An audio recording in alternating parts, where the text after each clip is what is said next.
Hello and welcome back to the channel. If you watched the introduction video, thank you for joining me. In that first video, I spoke about what GoldStaff Press is, the different genres I write in, and what I hope this channel will become over time. Today, I want to answer a question that sits at the center of all of it. Why did I choose to self-publish? And perhaps more importantly, why did I create GoldStaff Press at all? Because if we're honest, creating a publishing imprint sounds like a lot of extra work. And it is. Most people imagine that writing a book is the difficult part. You have an idea, you write the manuscript, you send it off somewhere, and eventually it appears on a bookshelf. The reality is very different. Writing a book is only one part of a much larger process. Before a book reaches a reader, it has to be revised, edited, proofread, formatted, designed, uploaded, distributed, marketed, and somehow discovered among millions of other books competing for attention. The first thing I learned is that finishing a manuscript is not the finish line, it's the starting line. Like many writers, I spent years writing without publishing. Some manuscripts were finished, some were abandoned, some were rewritten several times, and some taught me valuable lessons before they ever reached a final draft. What I gradually realized was that I wasn't just working on a single novel, I was building a catalog. One manuscript became two, two became five, five became 10.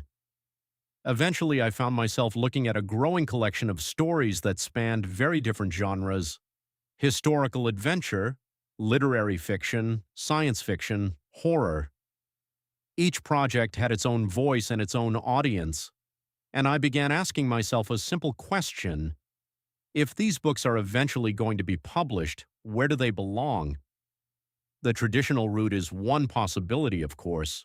For many writers, it remains the right path. There are obvious advantages: professional support, established distribution, industry experience, and access to opportunities that can be difficult to reach independently. But there is another side to that equation. Publishing moves slowly, very slowly. A manuscript can spend months or years moving through submission processes. Even after acceptance, publication schedules can stretch far into the future. For some authors, that timeline works perfectly. For me, I realized that what motivated me most was the ability to continue creating, publishing, and building a long-term body of work. I wanted to maintain control over the process, control over release schedules, control over cover design, control over branding, control over how different projects related to one another. Most importantly, I wanted the freedom to publish across multiple genres without being confined to a single category. That idea eventually became GoldStaff Press. GoldStaff Press wasn't created because I thought self-publishing would be easier. It was created because I realized I was willing to accept the extra responsibility that comes with independence, and there is a lot of responsibility. When you self-publish, every decision becomes your decision. Every mistake becomes your mistake. Every success becomes your success. There is nobody else to blame. There is nobody else to rescue a project if something goes wrong. You learn quickly, or you learn the hard way, usually both. Over the past few years, I've learned lessons that I never expected when I first started writing. I've learned that editing often takes longer than drafting. A manuscript can feel complete when you type the final sentence. Then you begin revisions and discover that the real work is only beginning. I've learned that covers matter enormously. Readers absolutely do judge books by their covers. They have to. In a crowded marketplace, the cover is often the first conversation a book has with a potential reader. I've learned that formatting matters. Tiny details that seem insignificant while writing can suddenly become important when preparing a book for publication.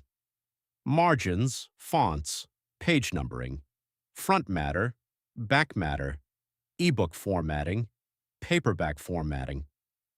All of these things become part of the process.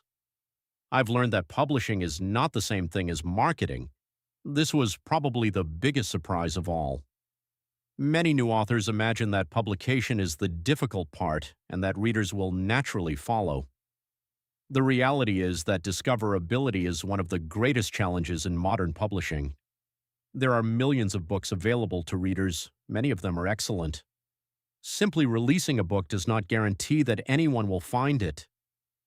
That has certainly been one of the lessons I've encountered with my own work. Publishing a book is an incredible milestone, but helping readers discover that book is an entirely different challenge. That's one of the reasons this channel exists. Not as a marketing channel in the traditional sense, but as a place where I can share the process honestly. The victories, the setbacks, the lessons, the things that work, and the things that don't. Because I suspect many writers are facing exactly the same questions. How do you build an audience? How do you stay motivated through revisions? How do you decide when a manuscript is ready? How do you balance creativity with the practical realities of publishing? I certainly don't claim to have all the answers, but I do think there is value in sharing the journey as it unfolds. So where does GoldStaff Press go from here? The short answer is, there is a great deal still to come. The first published title under GoldStaff Press is Staff of Gold, a historical adventure novel that began as a simple question and gradually expanded into a much larger story. But that is only the beginning. There are historical fiction projects currently in development, literary fiction projects exploring memory, family, and identity, science fiction and horror projects examining technology, survival, and humanity's future. Some are in drafting, some are in revision, some are much closer to publication. Over future videos, I'll be taking you behind the scenes of those projects. I'll discuss how ideas become novels, how research shapes stories, how characters develop over multiple drafts, and what happens during the long journey from manuscript to publication. You'll also see the practical side of running an independent publishing imprint, the decisions, the challenges, the costs, the mistakes, and hopefully a few successes along the way. One of the goals I've set myself is to build a substantial catalog of books over the coming years. Not simply to publish more titles, but to create stories that are worth reading and worth remembering. That is ultimately what GoldStaff Press exists to do, to create and publish stories that entertain, challenge, and stay with readers long after the final page. It's an ambitious journey. There will undoubtedly be obstacles. There will be projects that take longer than expected. There will be lessons I haven't learned yet, but that's part of the reason for documenting it here. Because the process itself is worth sharing. If you're a reader, I hope you'll discover stories that interest you. If you're a writer, I hope you'll find something useful in the experiences I share. And if you're simply curious about how books move from idea to publication, I hope you'll enjoy following along. In the next video, I'll be talking about the story behind Staff of Gold, where the idea came from, how the novel evolved over time, and some of the research and decisions that shaped the final book. So if that sounds interesting, consider subscribing and joining me for the journey ahead.